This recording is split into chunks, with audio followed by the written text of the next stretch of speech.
121টি সুপারিশ বাস্তবায়নাধীন আছে, তার মধ্যে 16টি অলরেডি বাস্তবায়ন হয়েছে, 14টি আংশিক বাস্তবায়ন হয়েছে।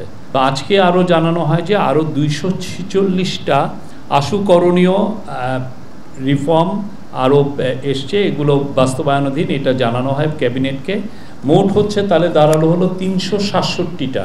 এটার মধ্যে নতুন যেগুলো 246টা এসছে তার মধ্যে 82টা ছিল লেবার নিয়ে। আজকে লেবার যিনি অ্যাডভাইজার ব্রিগেডিয়ার সাখাওয়াত হোসেন উনি জানিয়েছেন যে তার 82টার মধ্যে অনেকগুলোই খুবই ফাইনাল পর্যায়ে আছে বাস্তবায়নের, কিছু কিছু অলরেডি বাস্তবায়িত হয়েছে। নারী কমিশনের 71টি আশু বাস্তবায়নের জন্য লিস্টিং করা হয়েছে এবং অনেকগুলো অলরেডি এটা নিয়ে কাজ হচ্ছে।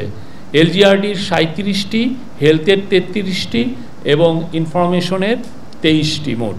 আজকে এটা নিয়ে চিফ অ্যাডভাইজার আবার বলেছেন, অন্যান্য অ্যাডভাইজাররাও বলেছেন, এটার বিষয়ে আরও জোর দেওয়া হয়েছে এবং এটা আগামী মিটিংগুলোতেও এই বিষয়ে আর কি অগ্রগতি হয়েছে সেগুলো আগামী মিটিংগুলোতে এটা সবাইকে আপডেট করা হবে।